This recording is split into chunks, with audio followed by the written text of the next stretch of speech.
Info podcast. Hear candid conversations with wedding professionals as they share their stories, insights, and tips from inside the wedding industry. We'll chat about how to be authentic and that it's okay not to be perfect or run your business like someone else's Instagram. Let's dive into the privilege it is to serve our clients and discover the talented creatives that make up our community. When we share what we know and who we are, we better serve our couples as a wedding day team, as well as each other. Simply put, be Fabo. Now here's your host, Bobby Brinkman.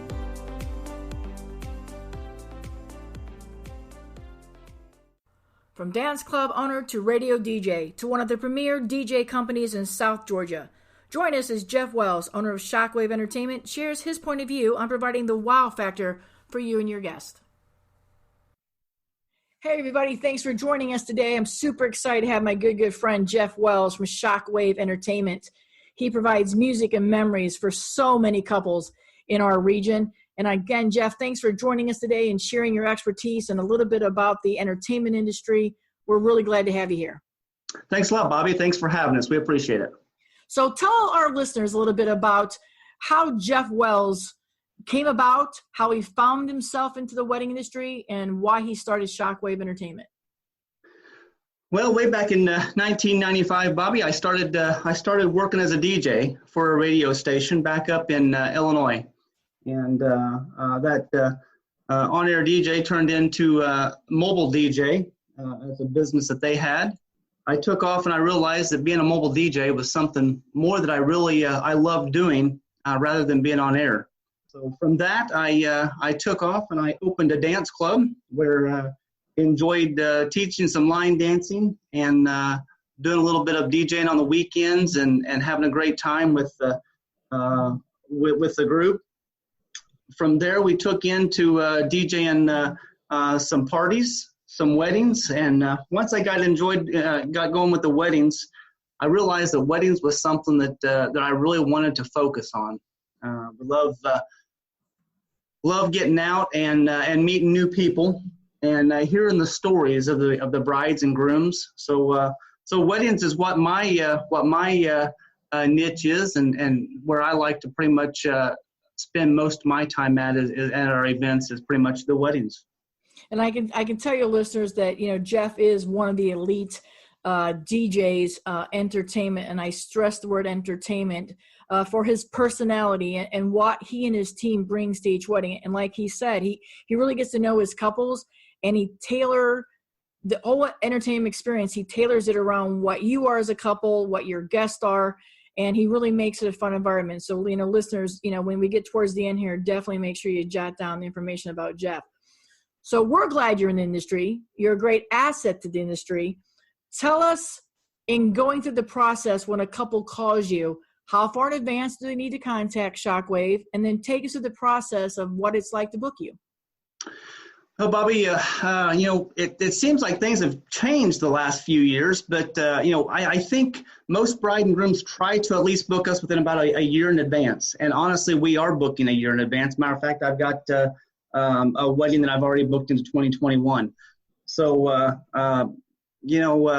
I think probably the different areas, has got probably different lead times that you need to book a vendor, especially different vendors themselves. But as a DJ, we are booking at least about a year out. We definitely do have the last minute ones that want to call us, 2-3 months before the wedding, and honestly, a month before. And luckily, we're able to take care of those. With the 6 different DJs that we have, I'm able to help those brides out as well. Yeah, I was just going to say, how many DJs, can you send out, and about how many weddings are you handling on a weekend? On a weekend, I don't try to do more than 4 weddings a weekend. Leaves a couple of guys. Typically, we have one guy typically off, and then we've got one on kind of reserve on for an emergency situation if something was to happen that we have an extra guy out for. So, we're normally doing around 4, sometimes 5 a weekend. Well, I love that. That's just another thing, listeners, to consider when you're hiring your entertainment company is a company that goes out and does 5 or 6, 7 weddings a day may, one, be exhausted, and two, things happen. So when you get companies like Jeff that has a backup person, they really are investing in you as a couple and wanting the best to go out there and represent themselves, and they want to be fresh and ready to go. On the number of DJs that go out, are you sending out one guy, 2 guy, or do you kind of let that, or maybe even a woman? You may have a new woman on staff that I don't know about. But do you send singles, doubles, or is it more geared to what the couple needs or what their vision is for their day? Really, it's more than what what the couple's needs are. If we're doing a ceremony in this location, a cocktail hour in a separate in a second location, and reception in a third location, and there's a lot of different moving parts in different areas, then I typically will have 2 guys on that event, just to make sure that one, I'm not wearing myself out moving equipment from one place to another, and 2, just to make things run a little bit smoother, and we make sure we have all of our I's dotted and T's crossed to ensure that the couple's getting exactly what they ask for in every event. How many weddings do you think, Jeff, have you involved in this ceremony where you're an active part of the ceremony and then go on and be there for the evening? So many of your weddings, I know because I have the honor of working with you a lot, you're there 6 or 7 hours a day. So about how many weddings in your year involve you being part of the ceremony and reception? But honestly, that's increasing. This past year, I think I was probably in 75% ceremony along with reception. The previous years, and that very well could be that due to the fact that I'm pushing maybe ceremonies more, and maybe that's the reason why. We really, matter of fact, I was just on phone with the bride here just about 15 minutes before our call.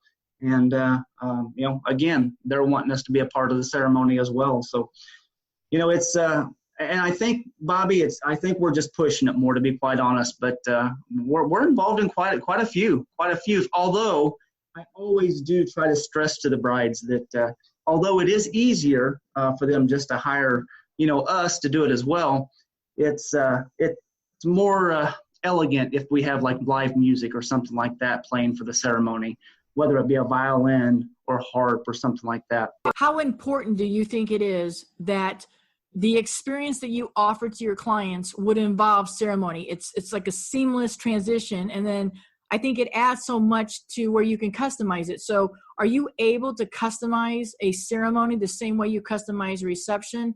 Absolutely. You know what? Because not every bride and groom have the same vision for their ceremony. We most definitely can, and it will turn out just as seamless as their reception will. And I know in being in this industry for a long time, you and I both have you found that the fact that you offer ceremonies and the fact that you equip the people with microphones if needed, the speaker in a different area, the way that you package up your service is different than other DJs out there. So I want the listeners to understand that, just because you want a DJ at your ceremony, it does involve another level of expertise. So part of the products or the equipment per se that you bring it all. Is that part of the package that you do? You include the microphones and everything so that they can have you for the ceremony and move right into the reception? Yes. We bring everything, including the lapel mic for the officiant, handheld mics for if they've got a singer or if they've got someone reading a speech or a poem. We bring that. Of course, the portable amplified speaker. And like I said, we go through a planning form just for the ceremony, just as well as what we do for the reception. It's a whole different an event in our planning process. So, the market that you service mostly, Jeff, tell our listeners what area that you're mostly servicing, and then in those areas, share some of the logistic problems that you have, and I do call them problems because I know the market you're in. But share with some of the listeners the things that can happen and why somebody at your level and your career and their expert can be a benefit to all the destination weddings that come here. So give us some sad stories, give us some funny stories, but share with our listeners just some of the logistics that you and your team have to deal with every weekend. Well, we are in the Savannah market, and so we service pretty much Savannah within a 50-mile radius of Savannah. I live in Statesboro, so of course we service Statesboro up to the Augusta area. But being in the market of Savannah, we've got competitors, but I also work with a lot of colleagues. And so, we are dealing with pricing issues that, we're trying to fight back and forth with. But like I said, the colleagues are the ones that we work with from different companies that we do not consider competitors. We're friends. We share, events back and forth. It's those colleagues that are there for us if I need somebody. For any instance. So we are battling back and forth with prices. And there are so many DJs in our area. And there are DJs that, there's DJs out there who are our competitors, and they are the ones who are cutthroat. And they're going to lowball us regardless of what we do. And they're going to give away free stuff. And it all devalues what we do as DJs. A few of us from the Savannah area, we continue our education. We're going to DJ expos. We're going to, we're continuously learning the new trends, stuff like that these guys are not, that they're not showing up at our training sessions and our seminars. And all they care about is the quantity on the events that they get, and not necessarily the quality. Right, and you have 18 years in doing this. So in the course of 18 years, investing back in your education is vital. You touched on it a little bit, but what are some of the trends that you see that are happening in the DJ part of the wedding industry, but then trends that you specifically are getting asked for by your clients? Well, trends are changing, definitely. It used to be that, one of those old trends was like an anniversary dance. Not necessarily are we doing anniversary dances much anymore. Those are kind of slipping away a little bit. Now, don't go too far, but explain anniversary dance for some of our new people that are joining us that are just now planning a wedding and all of a sudden go, oh my gosh, I need an anniversary dance. I need an anniversary dance. That's right. Well, guys, the anniversary dance is where we bring all the married couples onto the dance floor. And we start eliminating the couples. The song plays, we start eliminating them. Couples married less than 1 year have a seat. Less than 5 years have a seat.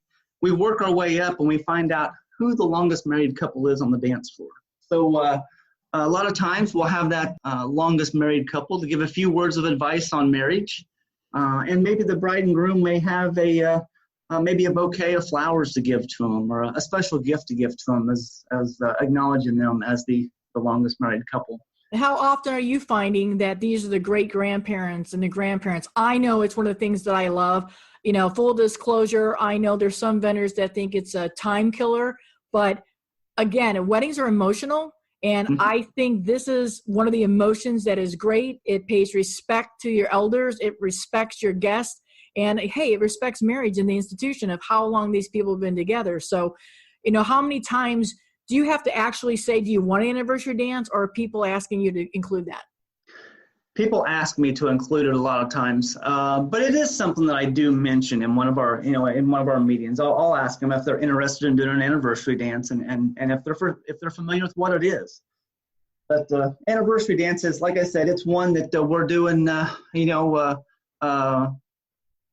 every so often. The dollar dance is something that, up north, I used to do the dollar dance quite often. But dollar dance, is when you pay $1 to dance with the bride and groom.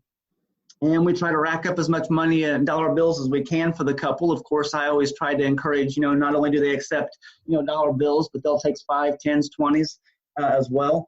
And we try to make it a contest and to see how much money they could actually get in a dollar dance. But that down here, I'll tell you, with people just not carrying cash much anymore, it's kind of kind of difficult to do that. Well, that's why we have Venmo. So now your line can start being, and they take Venmo and they set up. No, you've just given me a good idea, Bobby. You set up the Venmo, and and hey, the couples need to just set up. That's what it's for. Well, and in full disclosure, the dollar dance technically used to be where you would come up and pin $1 on the bride's veil. Crude, yes. And in certain markets and certain cultures, that is still a predominant part of the ceremony. When I have some Filipino weddings or some Spanish weddings, that's something that we still do and we see, and it's part of the ritual. Again, every market's different. Like you, I'm not originally from this area, but we do these up north, and it is one of those things where it can sometimes take you 3 freaking songs to get to the dollar dance. Yes, it's like, will this song will this dance ever get over with? Yes. And but it's good for the bride and groom. Exactly, and depending on when you do it, if you're a smart DJ like you are, you're doing it a little bit earlier before everybody's stumbling with their drinks all over everybody. Right. So that's the good part. I guess maybe it could be better at the end of the night whenever people are drunk. Especially if we do the Venmo. Just leave your phone on the table. That's right. Somebody will pick up the phone and swipe it. There you go. Bobby, but something that I don't know about you, but something I'm finding that we're kind of getting, a lot of brides are wanting to start to get away from the bouquet and garter toss. Yes. I'm not, probably about 1 every 5 weddings I'm doing, they're probably not doing the bouquet and garter toss anymore. Oh no, the last couple you and I have done together, we haven't had them. And, and I don't know if that's a destination thing because most of their friends that come are either engaged or they're married. Single couples aren't coming, but it's, I'm going to tell you that I don't miss that one. Because I think unless you have that really fun guy that can because really the girls are just toss it and go. I think it's far more entertaining when you get the guys to do the, the garter. And you're always really good about incorporating. Well, I like to have a good time with the garter toss. I like to do the little dance. And there's a difference. So instead of just going, hey, throw this, how to get the people out and you play the song that makes everybody come up and gather. So tell us a little bit about first dances and how you encourage your couples to proceed with those. First dances. So, I really, a lot of times I'll have a bride that wants my opinion on a first dance. And first dance is kind of like, father-daughter, mother-son dances. You just don't want to really give too much, you don't know. Like, I can't tell a bride how she feels or what song she should play for that. I can definitely offer several suggestions. And of course, with our online planning forums and on my website, it gives several different suggestions for a first dance, a father-daughter, mother-son dance. But me to mention a song that a bride should use for her father-daughter dance, very difficult for me to do. But the first dances, a lot of times, and even now, we're trying to get them to come in and do that first dance right away. But I encourage them to take some time to think about their song that they're wanting to use for their first dance. And if they're having a hard time coming up with, maybe they've got a fast song and a slow song, we'll try to encourage them to let's mix them together. Let's have a little fun with it. If it's something we need to do for their first dance. So whatever we need to do to make sure to make the couple happy. Well, and now too, because the world that we live in, and I know we are seeing it at weddings where it's not just so much the couple dance, but when we get to the parent dances, it is now I have to dance with my dad and my stepdad, and sometimes we're seeing grandfathers come in. Yes. So first dances are definitely, and I hate to use the word trend, but I think it's a trend out of necessity that we're trying to show respect to all our parents who often have got divorced when we were much younger. And it's an odd, and again, you and I as professionals doing this, we can only suggest how it should go, but until we get down and ask these couples, they may say, yes, my dad is here, but I do not want to dance with him. I'm inviting him because I have to, but this is my stepdad, Jeff, so please introduce him. And then out of habit, has it ever become— It puts us in an awkward situation sometimes. Exactly. Because you are like, how do I guide you up here or what do I do? And then, you want to make sure that moment's great. And then, Have you seen it happen where all of a sudden the dad or the other person will just kind of come and break in? I mean, how do you handle and manage those for your clients? I'm going to tell you what, whenever that happens, because it does happen. When dancing with one father, another one jumps in. I'm going to tell you what, I do not say one word, to be quite honest. I let it happen and we just move on. I don't feel that you want to draw any more attention to it, than what already has been. Especially if you know ahead of time that that's not what the bride wants to happen. So how are we managing? We'll kind of go forward a little bit to a little bit later on in the evening for the reception. How are you managing those guests that come up that just know how to be a better DJ than you, and they also know every song that you're not playing? How do you handle that and still represent and respect your client? We ahead of time, of course, we've talked with the bride and groom. We know the music that they want to dance to. And we have their list, and we have their permission to, of course, do our job and fill in music as we need. We do let them know that we'll most definitely take requests that night. So when we get those requests that come up that are just way out of the genre of music that we are playing, it's not a good fit. We just simply don't play it. We'll get your request added into our list just as soon as we can get to it, or as soon as we roll around to that style of music. But the bride and groom knows ahead of time that if they have a guest that comes up and requests something that's out of the realm of what we're playing, that we're probably not going to play it, and they're perfectly fine with that. Again, that's something that's discussed ahead of time. But yeah, I mean, you have everybody out there that's got a phone who is a DJ, and they think that they have the song that's going to make the people dance and take a photo of the people dancing with that same song. Right. They're multitaskers. These guests at weddings, they know how to cover it all. That's right. Yeah. That's correct. Well, see, that's another thing that makes you so good is I love the fact that you really do try to get to know your couples, and you really are trying to manage their expectations before the day even gets here. And that's what makes it such a joy to be on the wedding day team with you. I never have to doubt that I am going to all of a sudden hear that song with expletive and I have to watch mom come over and start screaming. I know that you're not going to let that happen, and that you have your best interest of your client just as I do, and together we're a team, and it makes that work. That's right. We've talked a little bit about how it is you do what you do. I want you to share with our listeners your favorite part of the wedding planning experience on the DJ end. I would have to say that is probably, in the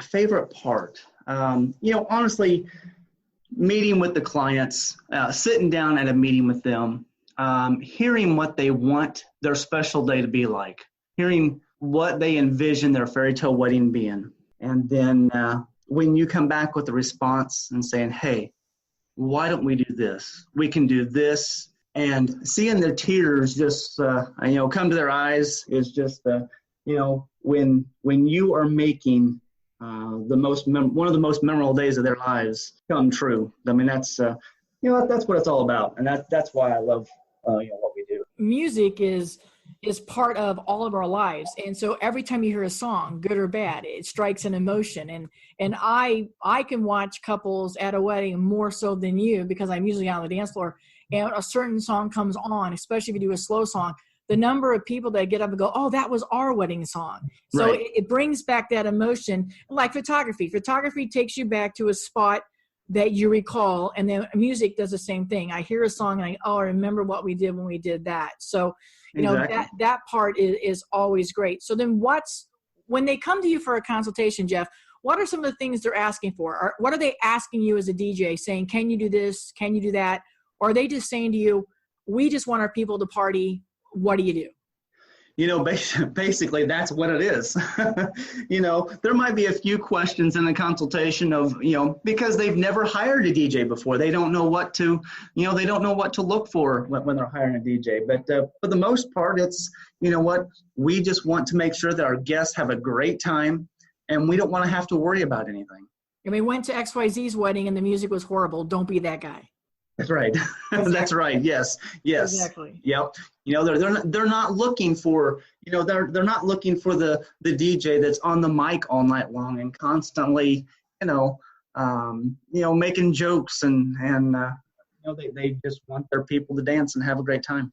And so on that, though, you are on the microphone when you MC and when you need to be. So explain how your company is a little bit different than other DJ companies where you will provide the MC and you will play an active role in getting everybody settled.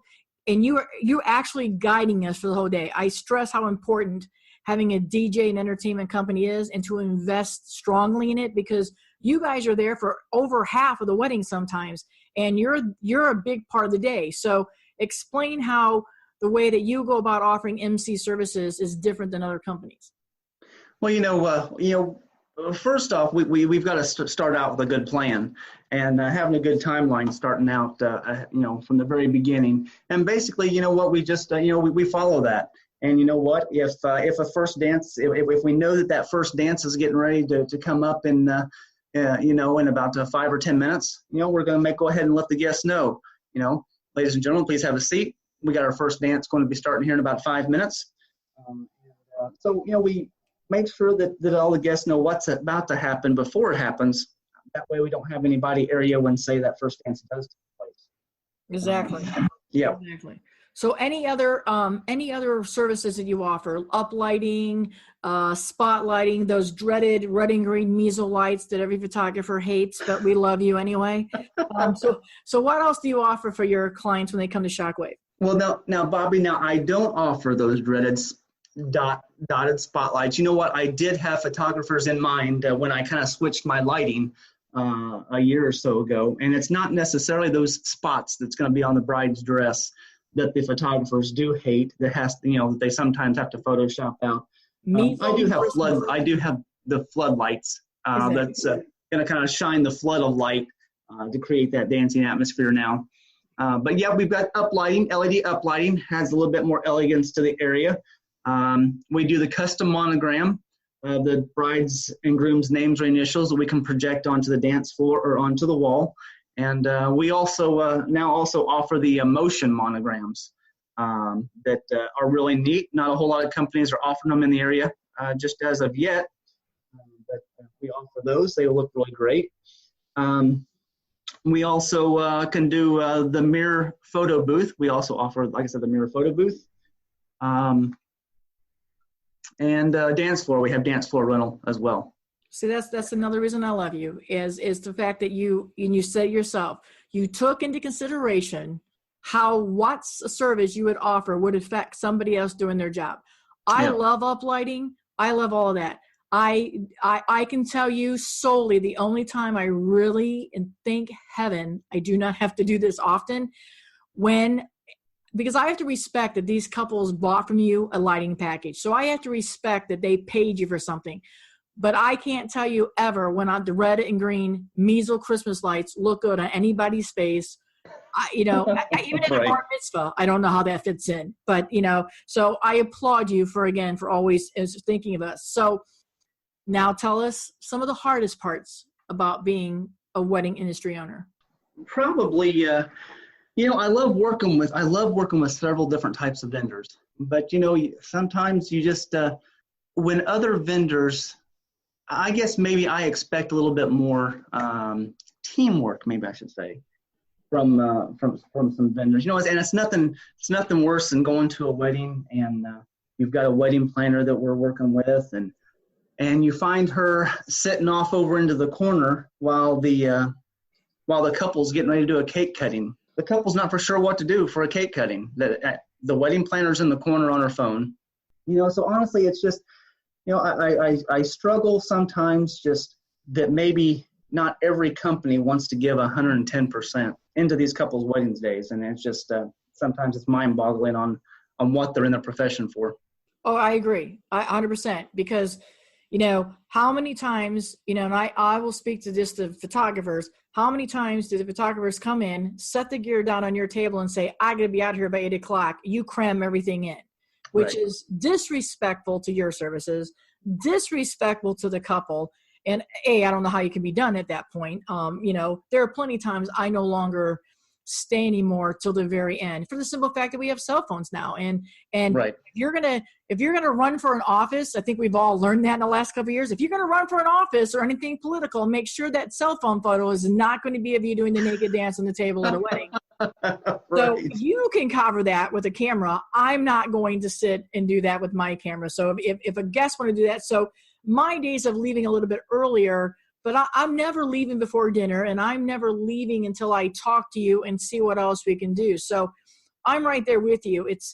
I want to work with other vendors that put the clients first and profit second. And I know we have to run a business, but if we lead with the intent to be of service, we're all going to just raise everybody up, and then we can raise the wedding industry bar up, and that clients then won't think that some of us are just, like used car salespeople. They won't just settle, because everybody provides something. And when you get a great team together, you and I both know the day is flawless and it flies by. But when you have Right.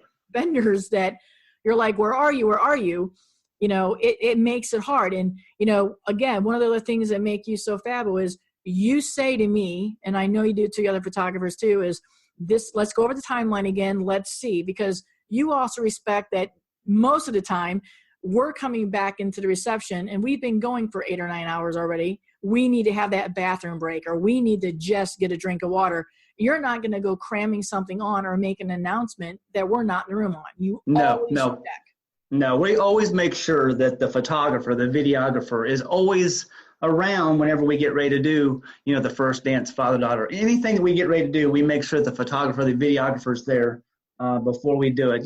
Something, a lot of time is an issue at the end of the night. Whenever I'm creating the timeline and we have our last dance, I've had to be more mindful of a lot of photographers. If that wedding is over with and their contract is done at 11 o'clock, I better darn well be doing my last dance at 10 till 11, because they're not staying past 11 o'clock regardless. I mean, I hear about it if we do. So how are clients finding you? Word of mouth, previous customers, other vendors, social media, but obviously the knot and wedding wire. Yep. I think that's, but I think the reviews, and that goes to the fact that when people are looking on the knot and wedding wire, it's important that our clients speak the truth about us and speak honest about us, so that everybody else can see that experience that they can get from us. So let's talk a little bit about work-life balance. What do you do? Oh my goodness. Is there a balance? Exactly. We have to put ourselves first. So what are some of the things that you do when you're not doing, weddings? When you have a weekend off or a week off, what do you do? Well, going back just one step before that, Bobby, one thing that I had to do this past year was, number one, I had to move my office out of my house. I moved the office out of my house. So number one, on a daily basis, I can try to separate the home life from work. And when I'm not in the office, love spending time with the family, going on vacations, although I don't think I've had one in almost 2 years. But, but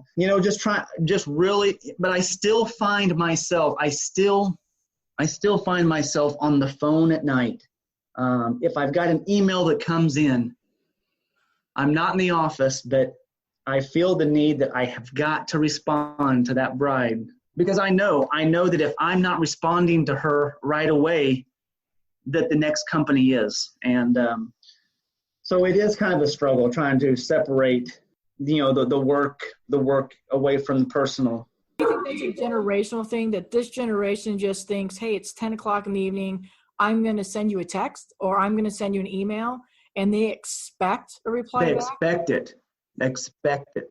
Yes. I mean, brides today they want it, and they want it now. It's just, we've got everything at our fingertips, and with the internet, and we have everything at our fingertips. And when they are looking for something, I feel that I need to respond right away, or have a chance of losing that lead. When they come to you, Jeff, are you finding that they say, "Are you available?" and then a price? Or are they saying, "Hey, we're getting married on this day, how much?" No, it's price. It's price first. Bobby, probably, last year, or I'm gonna say now 2 years ago, I was booking almost everyone I talked to. And until I realized that wasn't really great, because that showed that my price was too cheap. Raise your prices. Raise your prices. Exactly. I was booking and booking.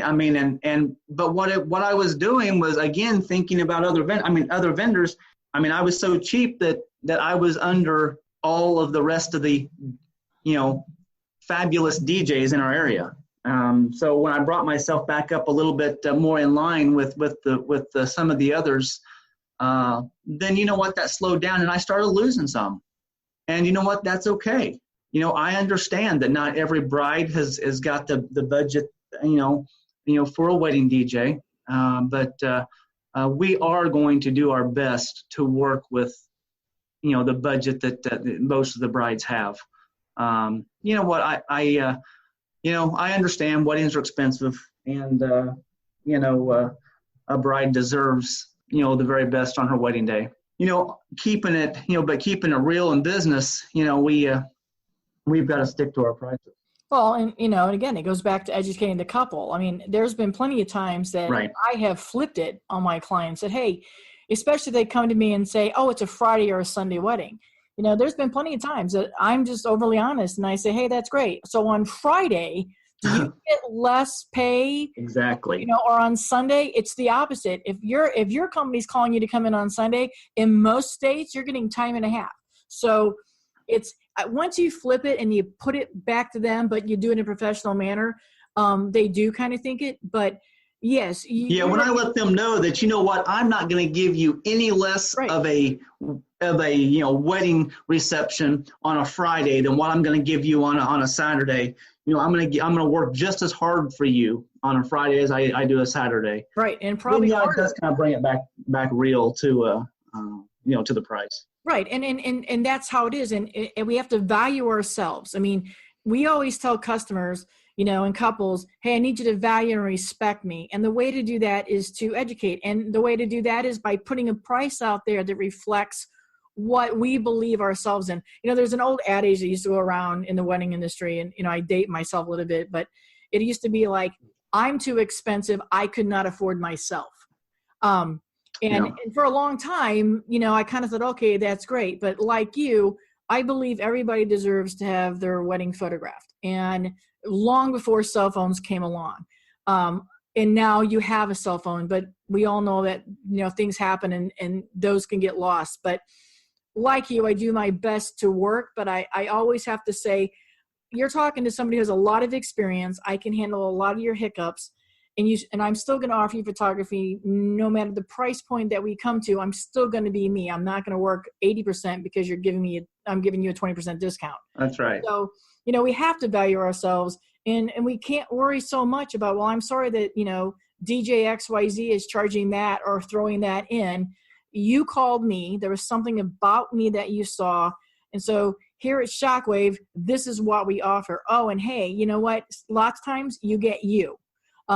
When people get Jeff, they're getting the best that the company has to offer. And I do know a couple of other DJs, and they're right there as well. But people are investing in you and the experience and the comfort that you give them. So I, for one, am very glad that you raised your rates, because I think it just elevates you.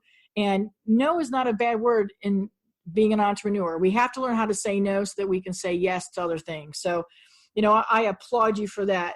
Before we wrap up here a little bit, I wanted you to kind of just share, what's your goals in the next 3 years? Well, goals, continue to grow, of course, educate, continue our education, most all, most of all make many, many more memories. But, hoping to have, a few more DJs over the next few years, to be able to take on a little bit more of a workload.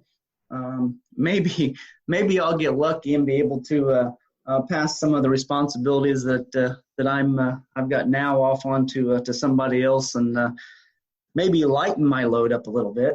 Right. But right now, I really pretty much run all aspects of the business, from the phone call coming in to the initial meeting and stuff with the couples, to a lot of times DJ in the event. I'm the marketing aspect of it. So yeah, I'm pretty much all of it. So I would love to be able to move some of those responsibilities off a little bit to lighten, like I said, lighten my load up a little bit, because I've got several other things that I've got my hands in, whether it be a bridal show, or I'm very excited to also be a part of the Tim Tebow's Night to Shine special needs prom. We're in a few of those this year. So. Yes, I saw that on social media. You brought up the wedding show. Before I let you go, you've got to tell our listeners that you're one of the sponsors for this ongoing show. So share a little bit about it and about how much different it is than the average bridal show. Yeah, excellent, Bobby. The Bridal Expose, it's a different type of a bridal show. We are going to be at the Bell House on February the 17th from 5 to 8 p.m. Our bridal show pretty much entails of course, the vendor showcase of over 35 vendors that we have right now. But our brides are going to come in, our bride and grooms are going to come in to a cocktail social where they can have some cocktails, enjoy some hors d'oeuvres, sit down, have a dinner. They're going to watch a fashion show. Of course, I'm not really for sure if you're familiar with one of the knot ambassadors. Her name's Bobby Brinkman, but we're going to have her there talking a little bit about the knot, and a performance by the State's World Stars dancers. And we're going to wrap up our night at 8 o'clock with the cash grand prize at the end of the night. So it's going to be a great. Last year was we sold out of tickets last year, and I'm excited to announce that any of your listeners, if they make sure and mention this podcast, will get $5 off of their ticket price. Our ticket price is $25, so enjoy $5 off for a $20 ticket for the Bridal Expose on February the 17th from 5 to 8 p.m. And I am so excited to be a part of it. It's I always love the education side of what I do, and educating the couples is great. And I just know they're going to be able to see 35 really good local regional vendors there, so they can help select and have a great wedding day team. So hopefully I can come and cheer them on to book everybody right there that day and make the vendors happy. And I know your show is going to be successful. It's, you're part of it. So follow along with Jeff. He's going to tell our listeners where they can find you at, and then you can find out more about the expose if you follow Jeff. So once again, Jeff, remind our listeners where you can be found. You can find us at Shockwave Entertainment. That is at www.shockwave-dj.com. That is great. And he is getting better on Instagram, folks. I'm really going to get him there so you all can follow along with him. And definitely follow me on Bobby Brinkman Photography on Instagram, because I am going to be doing some live posts from the show. We're going to do some live podcasting from the show.